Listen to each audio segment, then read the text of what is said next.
Assalamualaikum warahmatullahi wabarakatuh.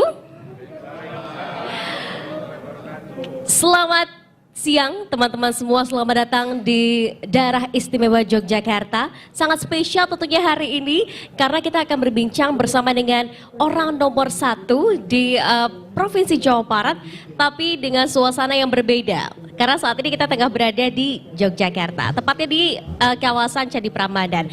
Dan hari ini kita akan menyaksikan sebuah klarifikasi, mendengar klarifikasi dari Kang Emil, karena hari ini kita akan membahas mengenai Jabar 2 periode atau Maju RI 1. Langsung saja kita akan sapa, selamat siang Kang Emil.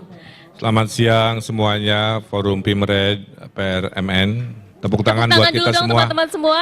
Saya lagi kagum ke kawan-kawan lihat acara ini, menurut saya ini baru pertama bagaimana citizen journalism content creator mewujud dan ketemu model ekonominya. Keren banget, tepuk tangan. Ya. Tepuk tangan dulu dong. Jadi ketemu model ekonominya tadi, karena bayangkan setiap daerah itu punya loh konten-konten Tadi saya waktu di panggung biasa. ada yang nerima tadi 160 juta coba dari kontennya. Lebih gede gajinya ya Kang. Luar biasa ya.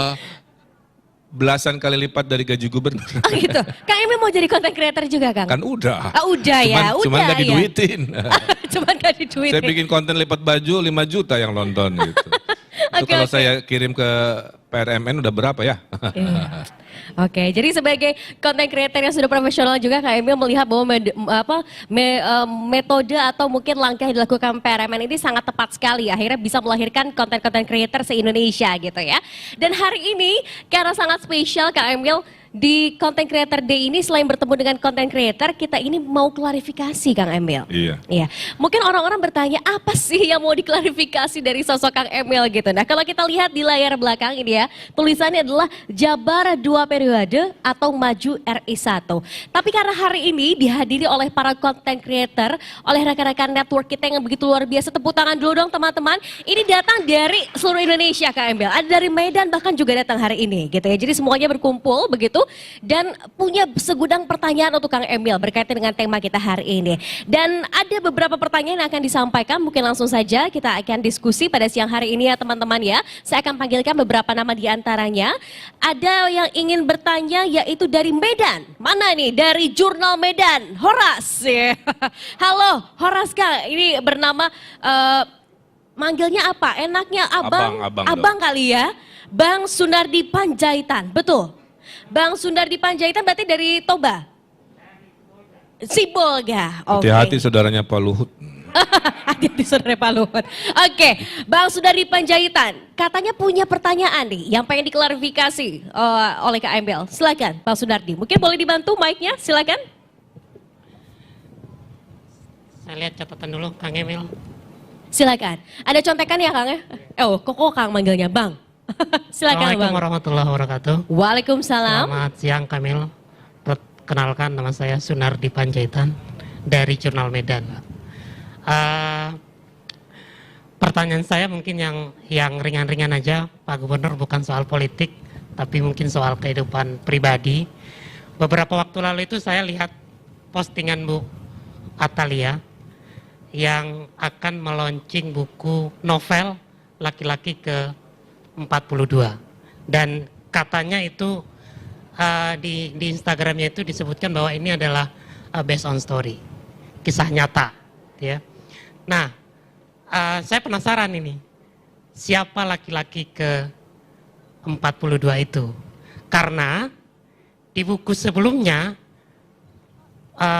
Membangun Bareng-Bareng, kalau nggak salah judul bukunya itu dijelaskan oleh Bu Atalia bahwa Kang Emil itu adalah laki-laki ke-36 yang mendekati. Laki-laki ke-36. Bukan yang memacari ya, yang mendekati. Di bukunya 42 gitu. Di novelnya yang terbaru itu ke-42. Ini banyak banget ya. Nah, yang ingin saya tanyakan, Kang Emil ini laki-laki ke-42 atau laki-laki ke-36? Oke. Mohon klarifikasinya. Baik, Pak Sunardi. Terima kasih. Assalamualaikum warahmatullahi wabarakatuh. Waalaikumsalam, tepuk tangan dulu dong dari Medan.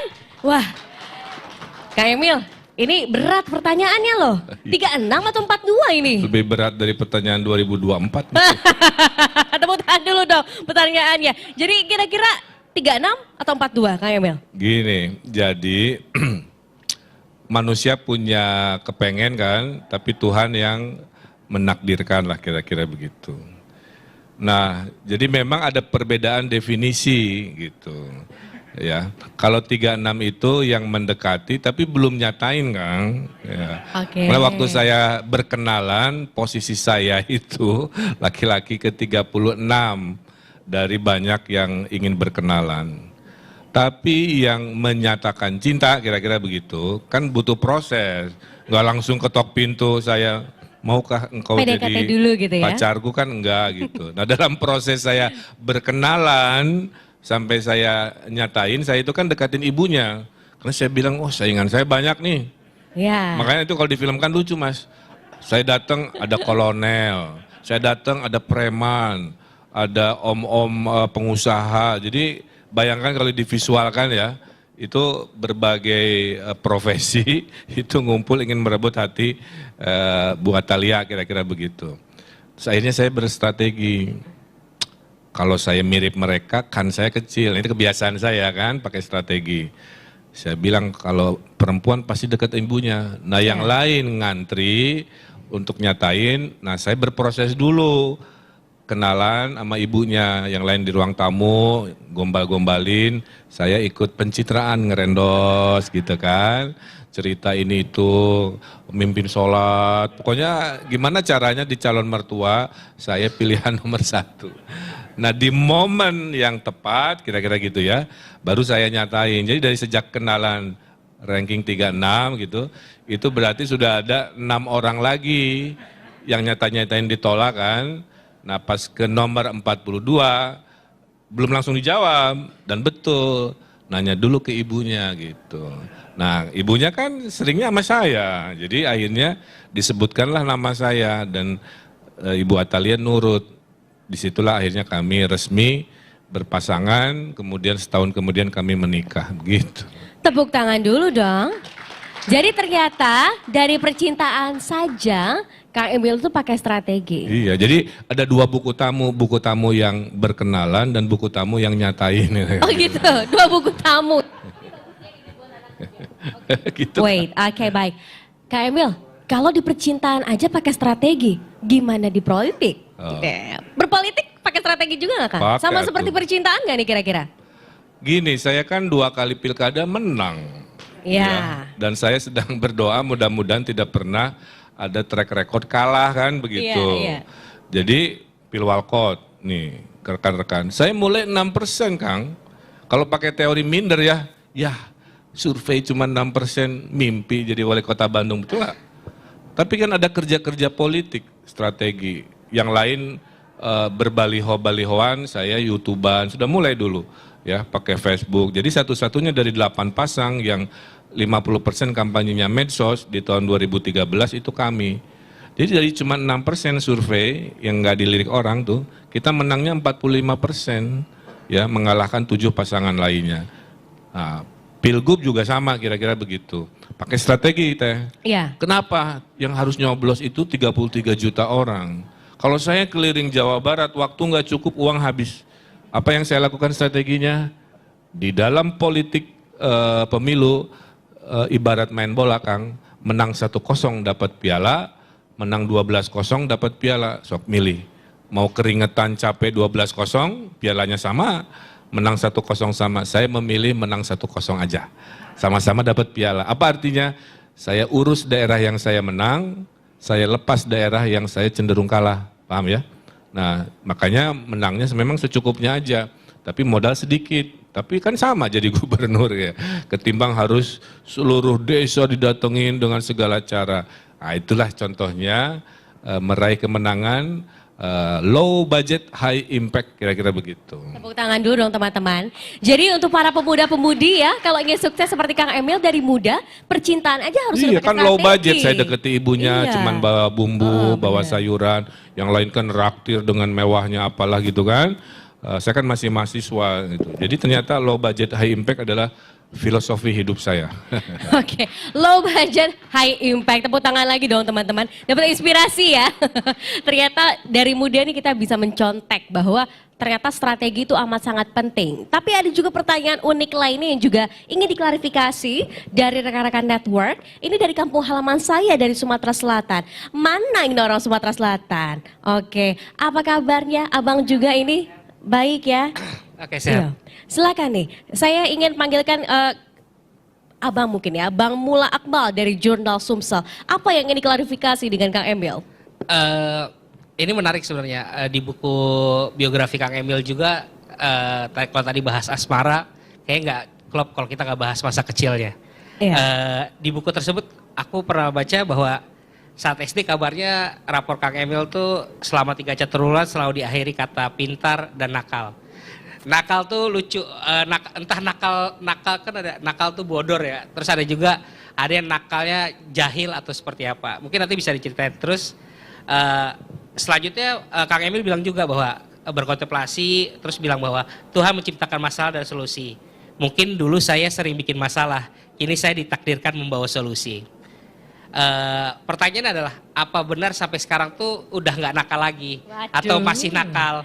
Atau seperti apa nakalnya? Itu sebenarnya perlu diklarifikasi sih. Baiklah, terima kasih Bang Mula Akmal. Orang Palembang kalau bertanya memang to the point ya. Sekarang saya paham kenapa judulnya klarifikasi. Iya ya, sudah tahu ya Kang. Iya. Maaf ya Kang ya. Kirain talk show Kirain yang talk gimana show ya. gitu yang rutin, ternyata oke nggak masalah. Ya udah. Latihan kan ya. Latihan. Ini masih Anggap masih aja teaser. netizen julid kan. Iya netizen julid, benar-benar. Nah, Pintar dan nakal. jadi gini, Bang siapa namanya? Bang Mula Akmal. Bang Akmal lah ya. Kalau ngezoom wajah saya nih Bang Akmal, itu akan terlihat banyak cacat sebenarnya. Ini mata saya yang kiri nggak sama, Ya. karena pernah robek ya main bola kira-kira begitu. Di sini ada garis bekas kena jarum ya karena bermain benda-benda tajam.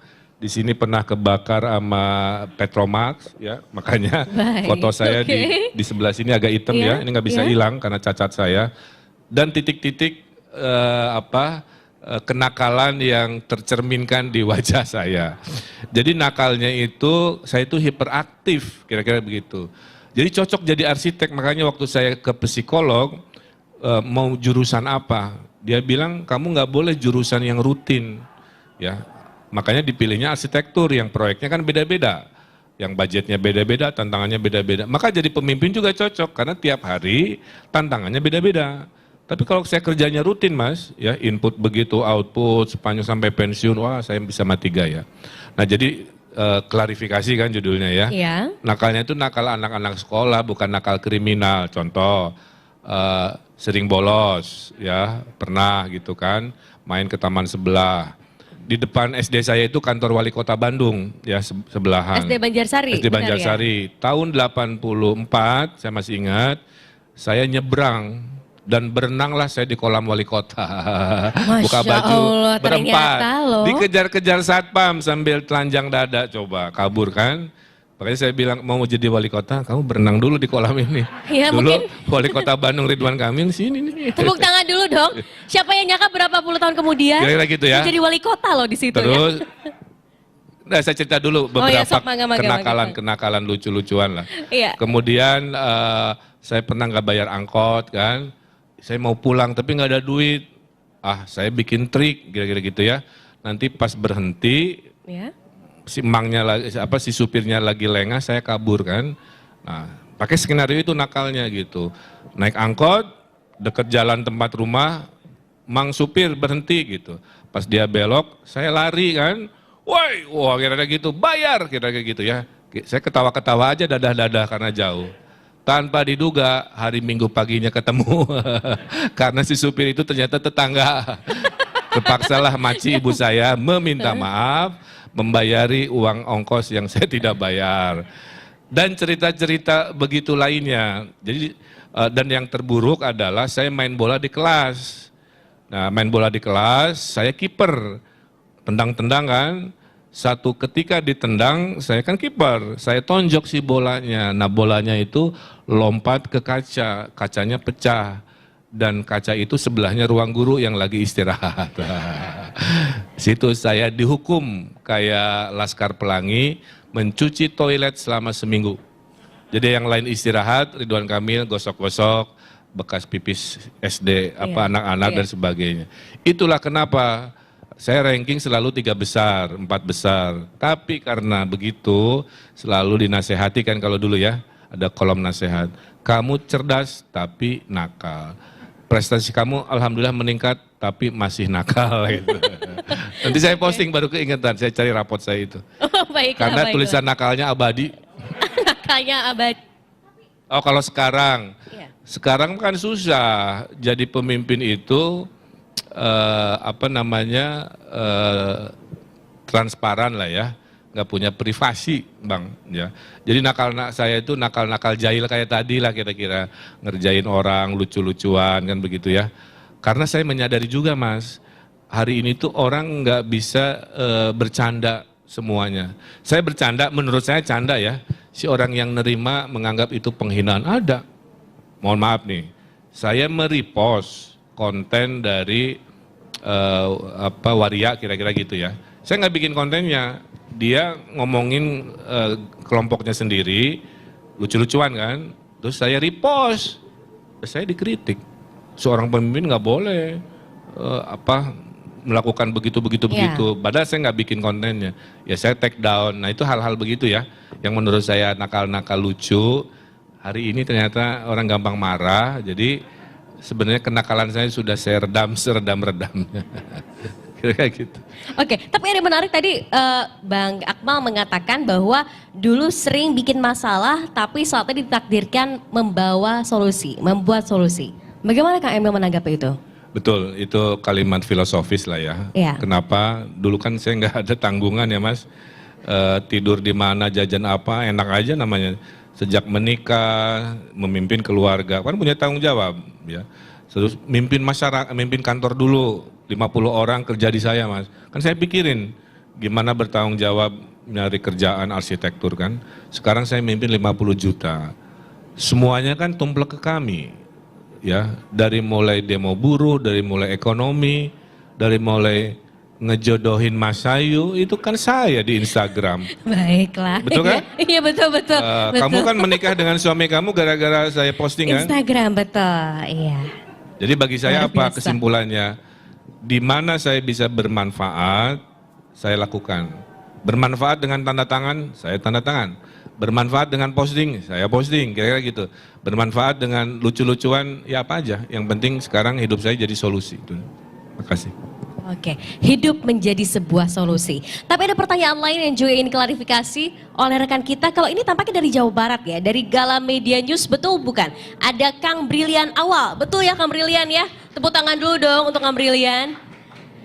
Akang, kira-kira apa nih yang mau diklarifikasi nih dari Kang Emil? Kalau di Jawa Barat mah sudah hafal ya, sudah hatam, sering ketemu nih. Biasanya pertanyaannya lebih menjurus, lebih dalam lagi nih. Enggak, pertanyaannya biasa-biasa aja. Biasa-biasa aja. Mangga, Soalnya mangga. udah lama juga Pak ya, nggak ketemu Pak ya. Sekalinya ketemu di Prambanan nih Pak. Dulu saya pernah liputan di Pemkot Bandung waktu Pak Emil jadi wali kota. Ya. Mungkin Pak Emil juga sering rada-rada sedikit panas Familiar. juga Pak ya. Udah lama juga Pak nggak ke kantor Pak. Nanti main-main ke kantor galamedianews.com ya. Ya. Oke. Ini sedikit cerita dan apa ya, mungkin perlu klarifikasi dan mungkin ada pesan juga yang ingin harus disampaikan ke teman-teman konten kreator nih Pak. Apalagi mereka sebenarnya penghasilan mereka tinggi-tinggi tapi untuk urusan cinta ternyata rada-rada sedikit berantakan gitu. Ini teman-teman ini kan muda-muda nih Pak. Dan ternyata ya nggak semua di hidupnya berhasil. Di sisi ekonomi mungkin dengan menjadi konten kreator oke, tapi percintaan agak sedikit terganggu. Untuk yang muda-muda Pak, tapi untuk yang tua-tua mungkin teman-teman Pemret sih sepertinya udah nyaman dengan istrinya masing-masing gitu Pak. Sudah aman terkendali lah ya. Ini katanya Pak ya, Iya. waktu tahun 95 ada momen yang kurang mengenakan juga buat Bapak. Di saat mau sidang, Bapak sakit, orang tua Bapak sakit. Terus diputuskan pacar. katanya. Ini kan menghadapi sidang skripsi aja udah rumit banget Pak ya, apalagi menghadapi urusan percintaan. Nah itu tentu kan butuh butuh manajemen hati yang benar-benar kuat gitu Pak. Manajemen hati baru dengar loh Kang aku. Manajemen hati ya. Ada juga manajemen kolbu ya. Oh, manajemen kolbu. Oke, terus gimana Kang? Nah, terus juga ya gimana Bapak bisa melewati hal tersebut gitu ya. Iya, Termasuk juga momen apa sih pertama kali ketemu dengan Bu Cinta Pak? Di mana itu? Karena katanya konon gitu. Konon di dekat kamar mandi atau di mana gitu, konon gitu. Di dekat kamar mandi. Ya, di hotel mana gitu. Oh, Saya kan juga. Oke, siap. Pertemuannya. Ya pertemuannya itu Oke. mungkin biar tidak ada tidak ada prasangka buruk Pak. Dan sekaligus ini Pak, ya pesan-pesan untuk mereka lah yang di luar ini teman-teman konten kreator Pak. Ya. Biar percintaannya sukses juga seperti Bapak. Baiklah, terima kasih Kang Brilian. Awal tepuk tangan dulu dong. Ternyata klarifikasi ini bukan hanya soal politik Kang, ini sampai manajemen hati loh pertanyaannya loh. Hebatnya PRM ini meriset Sampai dalam ya. sampai dalam banget. Oke. Saya kalau ingat pertanyaan itu memang itu momen terendah dalam hidup saya ya Kang. Bayangin ITB itu dosennya killer-killer kan, mau lulus tuh susah. Iya benar. IP saya tuh kecil, di bawah 3. Waktu saya sekolah di Amerika, IP saya hampir 4. Jadi gampangan sekolah di Amerika dibanding di negeri sendiri. Jadi susah banget lulus. Ya.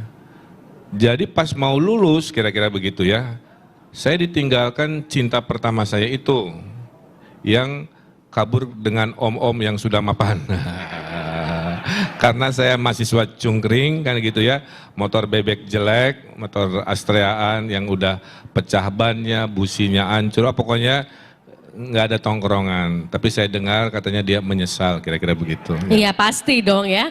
Jadi udah harusnya kan disemangati oleh punya pasangan itulah ya, pacar itu supaya ayo lulusnya semangat gitu kan. Ini mah enggak, malah ditinggalin di momen saya lagi butuh-butuh support lah. Nah di waktu yang sama ayah saya itu sakit berkepanjangan dan 2 minggu menjelang saya harus bersidang dengan para profesor yang galak-galak itu, ayah saya meninggal dunia. Coba bayangin. Jadi udah lulus susah, nggak ada yang nyemangetin, ditinggalin. Ya. Karena ayah saya itu sangat dekat, yang membuat saya masuk arsitektur itu ayah saya. Jadi tadinya mau saya persembahkan kan ke almarhum ayah saya bahwa saya berhasil lah jadi orang tuh. Nah, cuman saya ada 2 pilihan. Saya itu terbiasa menjadikan tragedi sebagai motivasi. Jadi ketimbang saya kabur, saya patah, saya berkata ke diri saya harus buktikan gitu. Saya harus jadi lulusan terbaik sebagai hadiah ke ayah saya almarhum di momen itu ya. Dan sebagai pembuktian ke si itu yang meninggalkan saya pada saat saya sedang sedih-sedihnya. Dan apa yang terjadi, saya lulus terbaik di semester. Tepuk tangan dulu dong teman-teman. Jadi lulus terbaik. Skripsi atau tugas akhir itu dulu maksimal nilainya A. Ya? Saya A++. Wow. Karena yang lain di dunia arsitek kan pakai lembar ya, gambar ya. Yang lain 12 lembar, 15 lembar, saya 24 lembar. Jadi saya nggak tidur Kang. Saking nggak tahu lah ya energi apa, tapi energi pembuktian. Jadi amarah saya geser ke energi gitu. Nah itu saya sekarang terjadi di sini. Dimanapun saya dilecehkan, kayak tadi, kamu cuma 6% mimpi-mimpi jadi wali kota.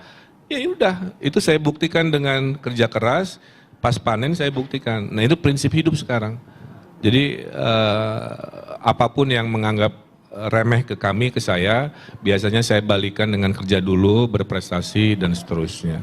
Nah itu kira-kira ceritanya begitu. Jadi, nah kemudian tadi pelajaran sama bahwa hidup itu pasti ada di atas, ada di bawah. Betul. Dan saya selalu melihat begini, kalau kita punya masalah, saya yakin ada solusi itu aja.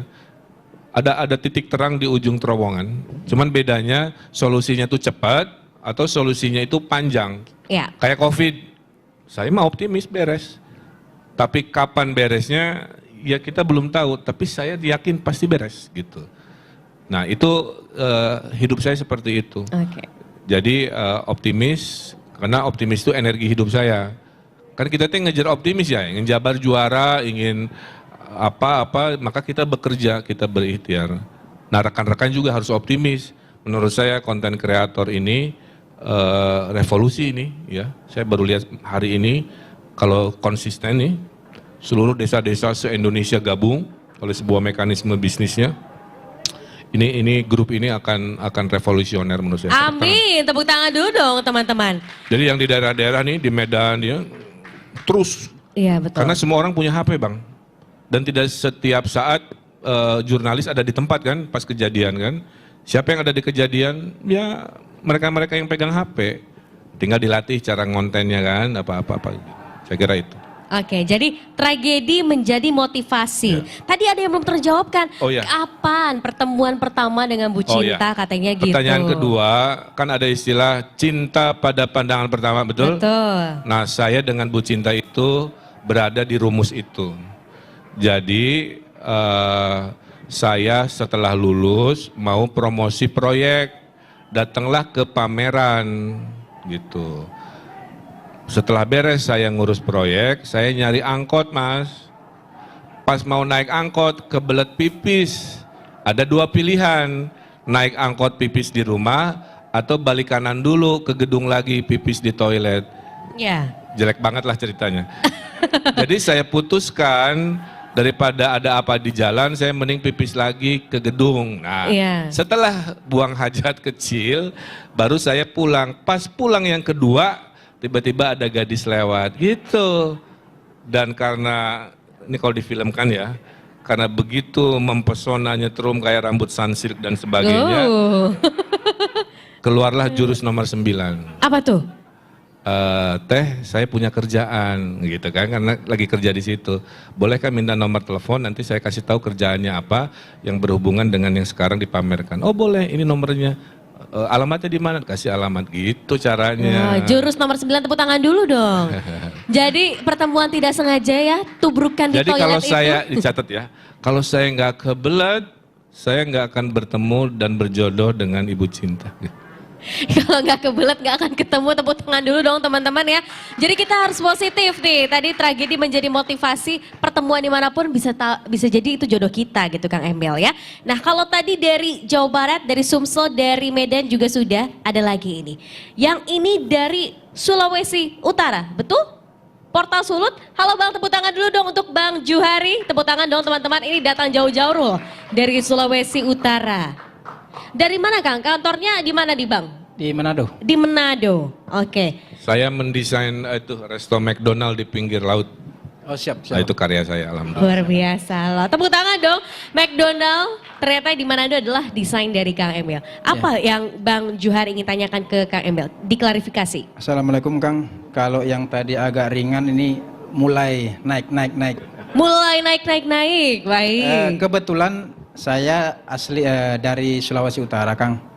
Jadi mungkin pertanyaan yang pertama Kang, kapan ke Sulawesi Utara Kang? Karena nama Kang Emil ini cukup populer di Sulawesi Utara, di Manado. Yang pertama itu Kang, ini agak serius Kang, soal Das Citarum Kang. Jadi kita baca-baca di media Kang, pas saat KTT COP26 di Skotlandia beberapa waktu lalu, Kang Emil kan mendapat pujian karena dianggap berhasil memulihkan kualitas Das Citarum. Pengaruhnya ada nggak Bang, Akang, buat kualitas terhadap banjir yang sering terjadi di Jawa Barat? Mungkin itu Kang. Terima kasih. Oke, tepuk tangan dulu dong untuk Bang Juhari dari Portal Sulut dari Manado ini. Kapan Kang Emil ke Manado? Pertanyaan pertama tuh tadi ditanyakan. Ya, saya sifatnya nunggu undangan. Jadi kalau nanti diundang oleh PRMN di Manado, itu dengan senang hati. Karena saya harus punya alasan keluar, nggak boleh ngarang-ngarang. Kan harus izin, kadang-kadang harus izin ya. Ya mudah-mudahan ada undangan secepatnya. Nah yang kedua, Citarum itu kan sungai terbesar terpanjang di Jawa Barat. Puluhan tahun dijuluki terkotor sedunia, coba bayangin. Boleh di Google deh, malu. Malu banget. The dirtiest river in the world, the most polluted river in the world. Di videoin Kang di YouTube sama orang Perancis. Dia naik perahu di antara sampah-sampah gitu. Nah akhirnya saya ditugaskan Pak Jokowi 7 tahun harus bersih. Ya, lahirlah Satgas itu. Apa keberhasilannya? Indonesia banget, yaitu keroyokan. Kalau dulu itu kan tugas gubernur, itu kan tugas dinas lingkungan, gitu aja nggak beres-beres. Ya, si pabrik polusi terus, ya dimarahin Satpol PP, dilawan sama preman pabrik, kalah Satpol PP-nya. Nah, dengan teori kolaborasi Citarum Pentahelix, 5 kan penta itu ya, ABCGM, Akademisi Bisnis Komunitas Government Media, itulah baru sekarang yang ngecor pipa limbah, yang ngaco itu tentara. Nggak ada yang berani ngelawan premannya kan, karena tentara. Itu rumah-rumah yang mepet sungai oleh tentara dengan manusiawi, tiba-tiba bersih karena pendekatan humanis kan gitu-gitu. Kita pakai teknologi, kalau tercemar itu bunyi gitu kan di comment center kita. Nah singkat cerita, saya senang diundang ke Glasgow, satu-satunya kepala daerah kan yang diajak Pak Jokowi kan kami, karena misinya itu. Dan yang dipuji itu bukan soal kualitas ya, karena kualitas kan lagi berproses. Memang lebih baik tapi kan belum bersih banget, karena targetnya kan 7 tahun, ini kan baru tahun ketiga. Tapi kolaborasinya yang dianggap jadi percontohan. Maka Pak Jokowi sekarang akan mengcopy paste konsep Citarum kolaborasi ke seluruh krisis-krisis sungai di seluruh Indonesia, kira-kira. Awal proses judul ilmiahnya cemar berat, yang jorok-jorok itu kan. Target tahun ini harusnya cemar sedang, kan urutannya begitu. Sudah cemar ringan. Jadi ada percepatan luar biasa oleh konsep kolaborasi itu. Nah, jadi yang di COP26 itu saya hanya mempresentasikan pencemaran bukan banjirnya. Karena yang dulu dianggap kotor kan masalahnya ya. Nah, tapi banjir juga kita kasih solusi. Saya bukan mau gimana ya, kalau ngomongin banjir saya nggak mau takabur ya. Kan suka ada pemimpin ya, mana udah beres, kalau udah dikasih air, surut sekian, dikasih air. Nah saya nggak mau, yang saya bilang banjir sudah tidak selama dulu, tidak sebanyak dulu. Makanya kan mohon maaf ya, sampai hari ini kan nggak ada berita berhari-hari di Bandung Selatan, betul? Yang dulu menghampiri kita rutin. Kenapa? Karena secara ilmiah sudah berkurang Kang, yang dulunya 300 hektar, zaman kawan-kawan meliput tuh, sampai ada pengungsian, sekarang tinggal 70 hektar. Nah mudah-mudahan di sisa 2-3 tahun jabatan saya, sisa 70 kita kurangi kan, dengan cara apa? Parkir air namanya danau retensi, belokin sungai yang tadinya sungainya nabrak perumahan, kita belokin ke perkebunan. Jadi solusinya engineering mahal memang. Kemudian terowongan kita buat, yang tadinya air belok-belok, kita bikin jalan tol, bypass, ngolong. Nah, inovasi-inovasi inilah yang menyebabkan tidak banyak, bukan tidak ada ya, tidak banyak berita banjir-banjir lagi di Bandung Selatan yang berhubungan dengan Citarum. Jadi apa? Kerja serius, kolaborasi serius, dan penghargaan itu pasti akan datang dengan sendirinya kalau kita kerja serius. Tepuk tangan dulu dong teman-teman semua. Satu-satunya diundang ke Glasgow saat itu ya Kang Emil ya. Sebagai mantan wartawan Cienteng, setiap tahun favorit sampai Kaligata ya. Kalau pulang dari Cienteng banjir, ketawa Akang beneran ya, ini pengalaman pribadi gitu. Tapi beberapa tahun terakhir ini saya nggak pernah kesana lagi. Gatel-gatel bahasa Sunda. Oh ya maaf roaming. Aduh saya tuh lagi di sini ya lupa. Jadi gatel-gatel gitu. Tapi benar alhamdulillah beberapa tahun terakhir Kang Emil gak pernah lagi live report di sana karena memang kondisi sudah membaik gitu. Nah bicara mengenai perbaikan-perbaikan yang ada, tampaknya juga perbaikan menuju ke langkah selanjutnya juga mulai disoroti oleh berbagai pihak gitu ya. Nah ini ada pertanyaan lain yang ingin disampaikan. Kalau tadi dari Pulau Sumatera, dari Sulawesi juga udah. Nah kalau ini dari pulau yang paling cantik katanya di Indonesia ya, saya mau dengar dari Bali. Ada dari Bali? Betul? Tepuk tangan dulu dong untuk Kang Dian, betul ya? Dian Effendi dari Bali, betul ya? Oke, baik. Kang, ini datang jauh-jauh dari Bali hari ini. Apa yang kira-kira ingin diklarifikasi untuk Kang Emil? Assalamualaikum Kang Emil. Waalaikumsalam. Kang Emil ini unik. Uniknya gini, kok segala sesuatu itu kalau ditangani Kang Emil itu kok gampang gitu loh, gampang diselesaikan, intinya seperti itu. Dan beberapa hal yang lain, ini Bang Emil ini membuat orang itu kok lebih suka ketawa daripada daripada marah. Misalkan kemarin ada buat konten ngelipat baju, terus waktu itu nge-repost emak-emak yang lagi main musik pakai alat-alat dapur itu kan. 14 juta yang view-nya itu rekor konten kreator, Tepuk cuman tangan dulu dong. nge-forward 14 juta viewers, tepuk tangan dong untuk Kang Emil. Ini Pak, konten creator Itu luar kalau biasa loh. saya daftarkan berapa rupiah saya itu. Iya, alhamdulillah. Ya udah daftar ya habis ini ya Kang Emil ya. Oke, silakan Kang Dian. Oke, jadi dalam beberapa kali hasil survei, itu Kang Emil itu kan selalu masuk dalam bursa capres dan cawapres gitu ya. Dan mungkin apa karena itu ya penyebabnya ya. Kira-kira tanggapannya gimana Kang Emil? Terima kasih. Dari Ring Times Bali, tepuk tangan dulu dong teman-teman. Jadi Dian bertanya, bagaimana tanggapannya masuk ke bursa capres cawapres gitu. Gini, jadi ya 1,5 tahun orang itu kan COVID ya yang jadi berita. Sampai ada yang protes ke saya, Pak Ridwan please jangan posting lagi COVID, kami udah muak, udah capek. Tapi kan nggak bisa, saya kan kewajiban sebagai Betul. ketua Satgas kan, berapa kasus minggu ini kan, memang ada kebosanan itu. Nah sehingga kalau ada berita yang non-COVID itu responnya tinggi. Nah salah satu yang top of mind itu berita non-COVID kalau udah ngomong 2024, kan, setuju kan? Ya pasti itu ratingnya tinggi, set, kira-kira begitu. Nah saya kan objek berita, jadi saya tidak mengatur, menyeting apa dan sebagainya.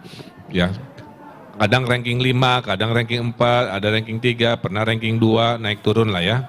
Karena saya juga bingung Mas, beli apa survei kok beda-beda gitu ya. Nggak ngerti juga, padahal saya juga pernah tahu, cuman metodenya lain-lain. Tapi pertama saya tidak bisa menghindari di survei kan.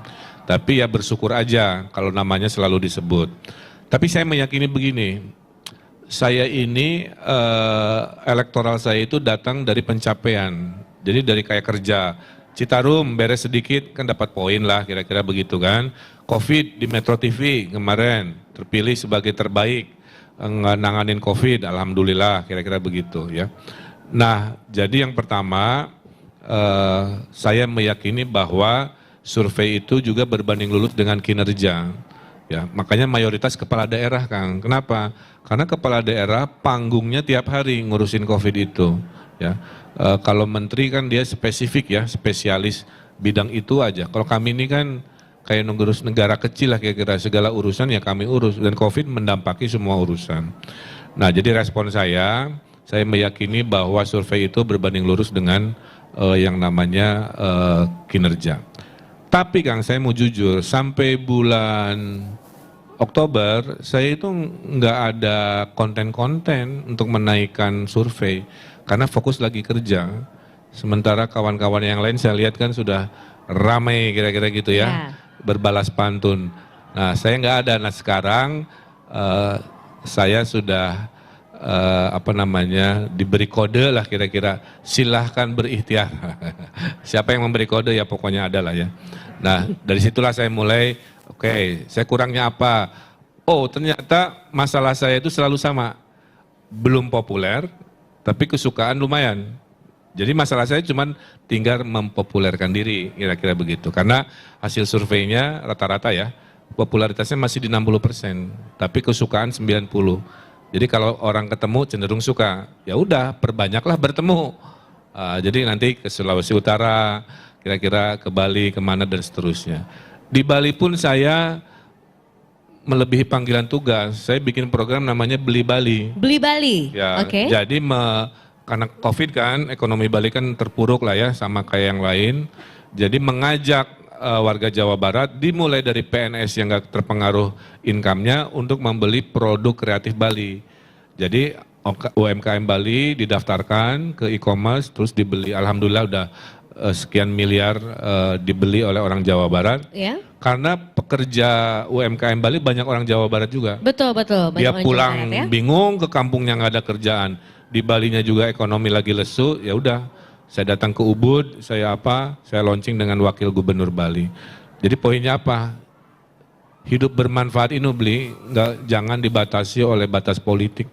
Betul saya Gubernur Jawa Barat, tapi kalau ada bisa nolong yang lain kan kenapa tidak kan? Nah itu value saya. Makanya kalau ada bencana, nyumbang 2 miliar ke Lombok, nyumbang sekian miliar ke Papua waktu bencana, nggak ada masalah. Saya anggarkan uang Jawa Barat buat rakyat Indonesia lainnya yang membutuhkan. Jadi kesimpulannya, itu mungkin ya, kerja-kerja yang ada di tempat lain secara kemanusiaan. Terus saya menyadari orang tuh kalau terlalu serius, dia kurang suka kan. Saya kan pernah ke Facebook ya, ini penting nih buat konten kreator nih. Saya ke kantor Facebook, dia buka data, kesimpulan Facebook apa ke saya? Pak Ridwan, orang Indonesia itu interaksinya tinggi kalau kontennya humoris itu. Oke, jadi harus yang berbau guyon gitu isinya ya. Isinya serius boleh, tapi cara menarasikannya humoris. Saya testing Bang di sepulang dari Facebook. Saya posting, warga Bandung siap-siap Piala Adipura, buanglah sampah pada tempatnya. Yang komen cuma 50, karena nggak humoris. Saya hapus, fotonya sama nih, cuman ganti tulisan. Ganti tulisan. Hai warga Bandung, siap-siap Adipura, buanglah sampah pada tempatnya, buanglah mantan pada temannya. Nah, cuman nambahin satu kalimat yang komen 5.000. Paham ya? Luar biasa, nah, iya. Gara-gara teori Facebook dan itu, saya sekarang itu, apapun pesan seriusnya, saya bungkus dengan kalimat lucu, interaksi, saya jawab kan, yang lucu-lucuan, itu cara saya kira-kira. Biar, yang penting mah kerja beres, gaya ya boleh lah, nggak terlalu kaku gitu. Oke, jadi tetap harus guyon, humor, karena ternyata itu yang disukai warga Indonesia gitu ya, dari Facebook tadi mengatakan seperti itu. Ada pertanyaan lain yang ingin... Tambahin lagi, makanya Gimana, Kang? konten-konten humor tuh di IG kan followernya banyak tuh, dagelan berapa belas juta.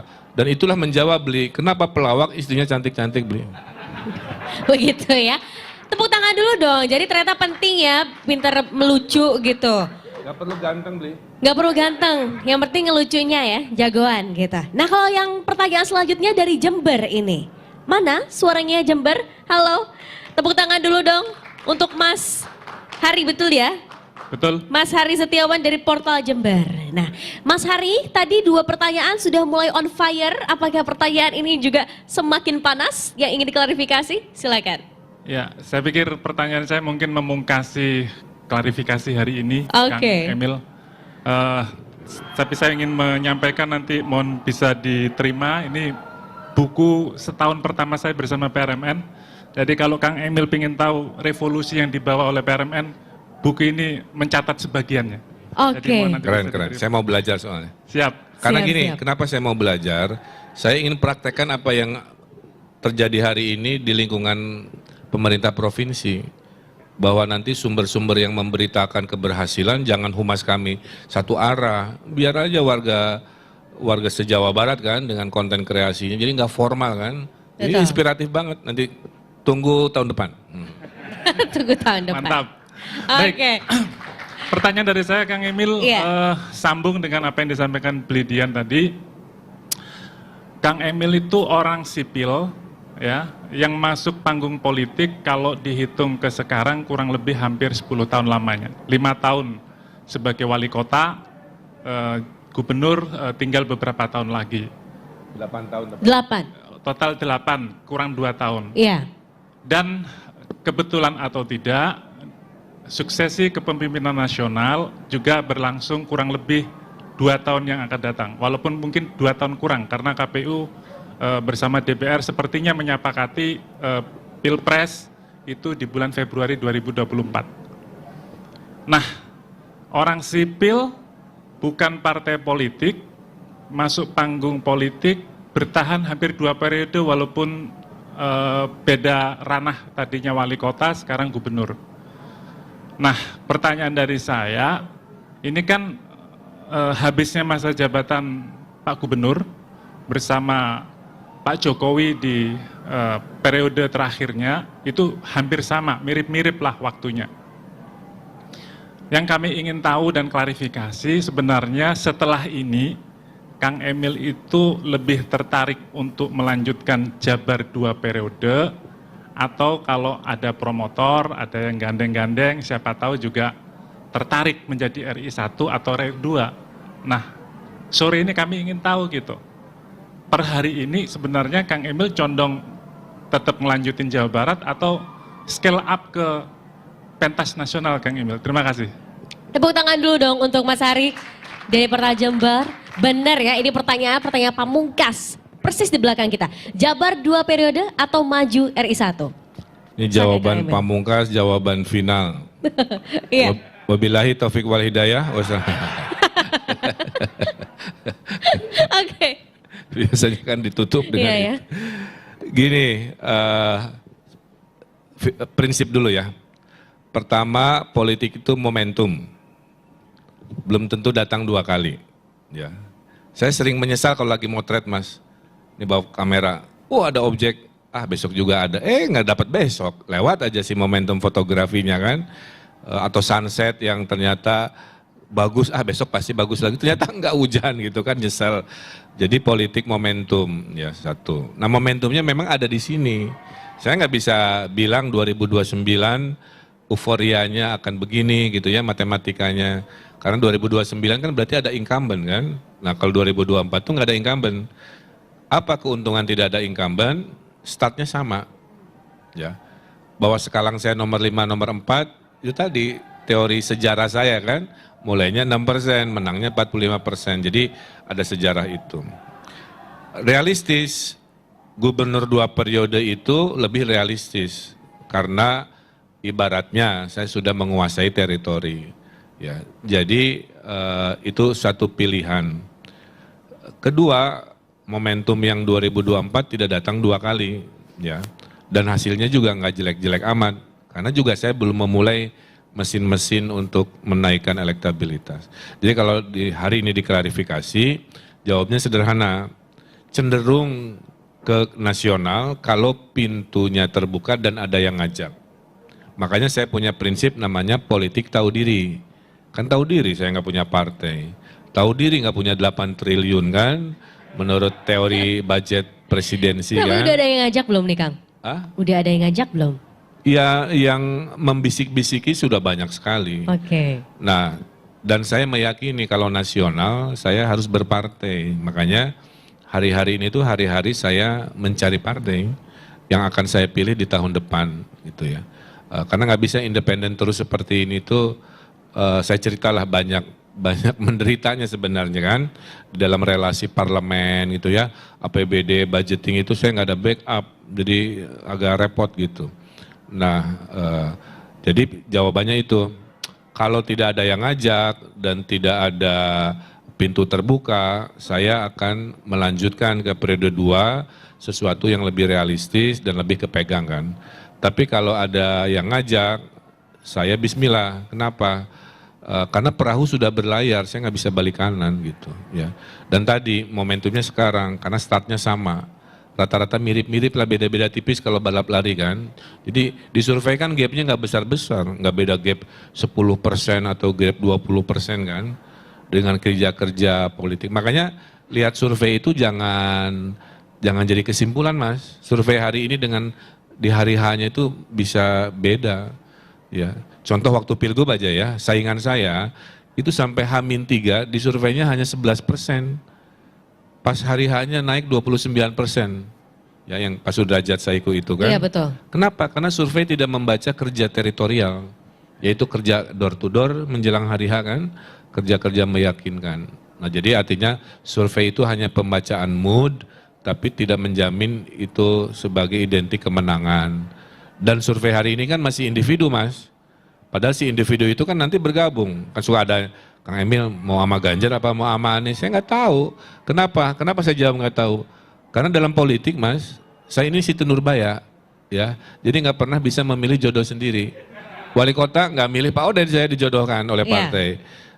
Pilgub Pak U bukan pilihan saya, juga itu dijodohkan oleh partai. Jadi saya meyakini nasional pun sama, tergantung koalisi kan. Nanti koalisi yang ngatur kamu dengan siapa, kalau berjodoh atau memang enggak kan. Nah, kalau enggak ada masalah. Kenapa? Hakikatnya kepemimpinan itu sama saja. Kan gubernur 50 juta itu sama dengan segede Korea Selatan. Tanggung jawab saya ngurusin COVID, nyelamatin nyawa 50 juta orang, sama dengan tanggung jawab Presiden Korea Selatan yang harus nyelamatin nyawa 50 juta juga kan. Dan menjadi gubernur sudah melebihi cita-cita saya. Nggak pernah cita-cita, cuman ini belokan takdir aja. Jadi itu klarifikasinya, ya cenderung ke nasional jika ada yang ngajak. Jika tidak, saya tahu diri, saya ambil pintu kiri, Jabar 2 periode. Tepuk tangan dulu dong teman-teman. Politik tahu diri. Walaupun sedang yang bisik-bisik, tetap berikhtiar. Gitu ya Kang Emil. Nah pertanyaan selanjutnya, ini tampaknya berkaitan erat dengan hobi terkini dari Kang Emil. Saya mau dengar dong, ada yang ingin diklarifikasi nih, dari Semarangku, betul ya? Ada Mas Heru Gozi. Halo Mas Heru, wah ini sih pemotor banget nih, bikers mania banget nih, tepuk tangan dulu dong. Halo. Mas Heru majuan dikit dong Mas Heru. Selamat sore Kang Emil. Selamat sore. Dari sepatunya saya sudah tahu ini baik. Ini beli dari Biker. Bandung Pak kemarin Pak. Beli di mana tuh? Kalau boleh nggak apa-apa share. Di Akar Bandung. Oh, oke. Lokal konten Pak, kualitas ekspor. Woi. Saya support produk Bandung soalnya meskipun saya orang Jawa Tengah. Gini Kang Emil, di Instagram mau di media sosial apapun dan di berita media manapun, Kang Emil itu kan selalu naik motor, sering naik motor. Nah pertanyaan saya simpel aja, kenapa Kang Emil seneng dengan Royal Enfield? Kenapa nggak Harley Davidson?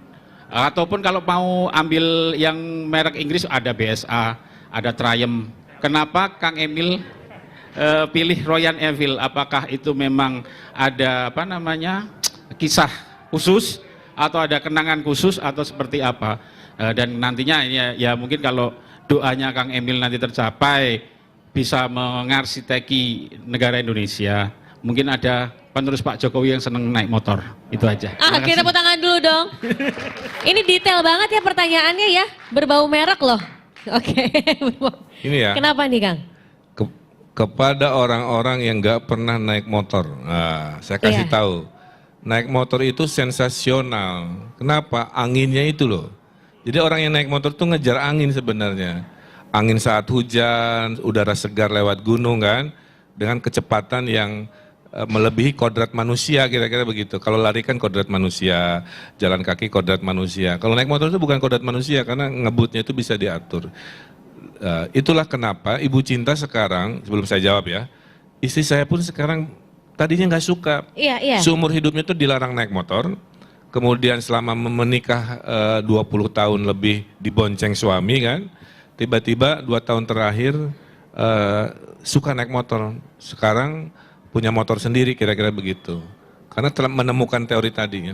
Nah, kenapa Royal Enfield? Jadi begini Kang, selama wali kota saya tidak pernah motoran karena saya sepedahan.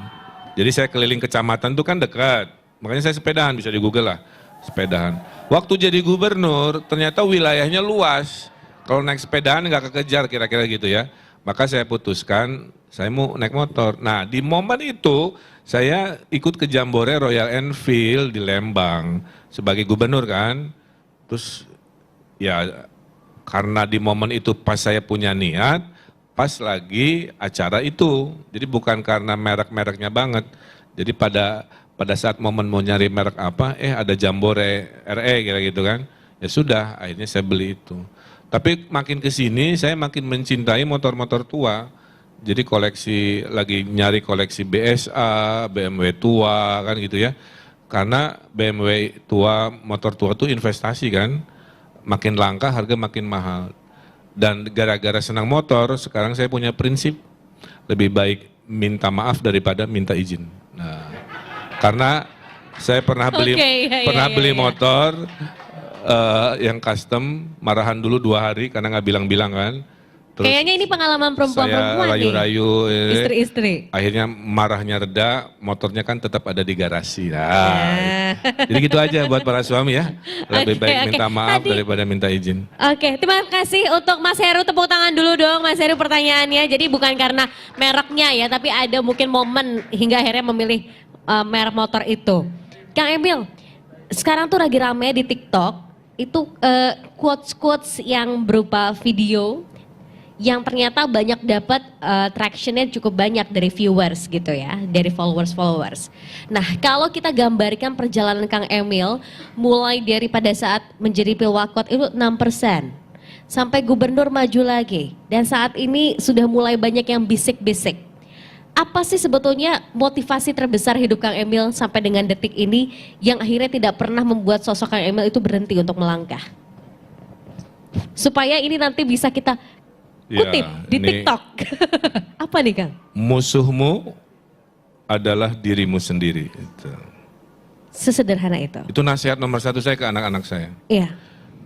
Kenapa? Yang bikin kita males, kita sendiri. Yang bikin kita minder, kita takut melangkah, serba cemas, diri kita sendiri. Jadi itu satu ya. Kalau ada 2 serigala, kita pelihara serigala ya 2. 1 serigala putih baik, 2 serigala hitam jahat. Mana yang loyal kepada kita? Yang hitam jahat apa serigala putih baik? Yang loyal kepada kita adalah serigala yang sering diberi makan. Kalau yang sering diberi makan hitam jahat, yang loyal itu. Kalau yang sering diberi makan putih baik, yang loyal itu. Manusia juga sifatnya begitu. Kalau ruang negatif kita kasih beri panggung terus, ya itulah kepribadian kita yang buruk menjadi citra kita. Tapi kalau sisi baik kita dikasih panggung, diekspresikan, ya itulah siapa kita. Ya. Nah, jadi dalam konteks motivasi itu gitu Teh, ya, bahwa saya hari ini nih, walaupun jadi gubernur nih, saya melukis 120 lukisan selama setahun lebih. Sekarang pameran di Museum Nasional Jogja. Tiba-tiba saya bisa, yang dulu saya menganggap saya nggak bisa melukis kan. Kemudian saya lagi belajar kripto, NFT. Iya. Ya, Wah, main untuk, kripto juga nih Kang Emil. tapi yang halalnya ya. Iya. Untuk menjualkan karya-karya kreatif jalanan ke bursa digital. Kalau berhasil itu revolusi dan kunci mahal di dunia digital itu siapa yang menggoreng mempromosikannya, bukan kualitas seninya. Ada lukisan kecil di bursa digital 4 miliar coba. Wow. Nggak, saya lagi belajar nih. Jadi saya senang belajar, itu poinnya. Senang belajar. Belajar melukis baru, belajar ini, belajar musik, apa aja untuk menguatkan hidup kita itu, maaf ya, jangan direduksi jadi satu dimensi gitu. Kalau jadi pemimpin udah gitu, Anda juga sama. Seolah-olah kalau jadi jurnalis udah aja. Enggak, dunia itu terlalu luas untuk tidak dijelajahi. Nah, jadi saya ingin menua penuh dengan petualangan, kan, ingin menua penuh dengan bakat dan apa yang saya eksplor. Jangan merasa kalau udah sarjana berhenti belajar, kan begitu. Belajarlah terus sampai akhir hayat kan. Dan tadi lawanlah musuh terbesarmu yaitu dirimu sendiri gitu. Tepuk tangan dulu dong teman-teman semua. Menutup perbincangan kita kali ini ya teman-teman, singkat saja. Nah, Saat ini kan tadi nanya Quotes, tentang percintaan, kalau itu agak berat lah. Iya, kalau percintaan. Tadi kalau tidak bisa menjadi pria tampan, jadilah pria mapan. Dengan begitu wajahmu termaafkan. Gitu. Tepuk tangan dulu. Tolong ya quotesnya ya disimpan ya di PR ya, di posting ya. Terakhir, Kak Emil, kalau nanti menjadi RI1, ya kan? Kita sekarang ada di Jawa Tengah, ada di Yogyakarta, di sekitarnya juga ada Jawa Tengah dan lain sebagainya begitu. Boleh dong berikan 3 kata spesial yang menggambarkan tentang daerah istimewa Yogyakarta dan juga Jawa Tengah bagi sosok Kang Emil. Yogyakarta dan Jawa Tengah. Jawa Barat. Oh, Jawa Tengah. Ya. 3 kata. 3 kata.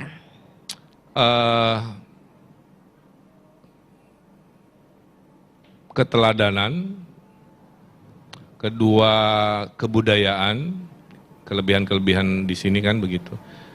Yang ketiganya adalah kemitraan.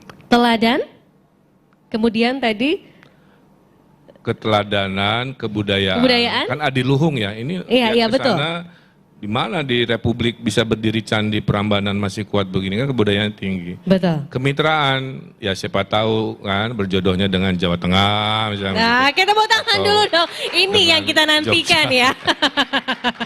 Oke. Kurangi kata lawan, perbanyak kata kawan. Oke. Kurangi aku dan kamu, perbanyak kita dan bersama, gitu. Oke, baik, tepuk tangan dulu dong teman-teman semua, luar biasa sekali, itu yang kita nantikan ya.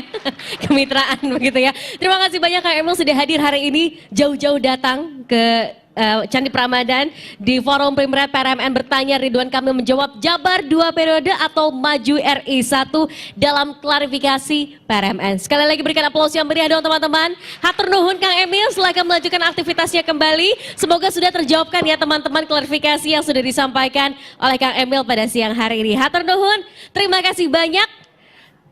Dan kita berharap nanti mungkin teman-teman ingin, oh ya ada yang mau beri buku ya untuk Kang Emil ini.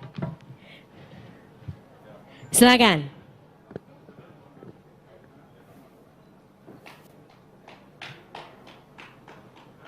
Oke, wow, oke. Segala, udah, oke, baik. Terima kasih banyak Kang Emil, hatur nuhun pisan, sampai ketemu lagi di Bandung. Foto dulu, kita foto dulu ya, oke.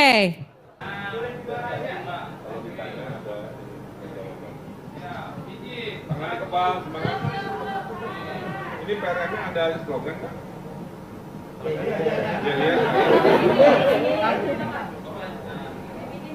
Juara aja sementara ya. PRM juara, Indonesia juara.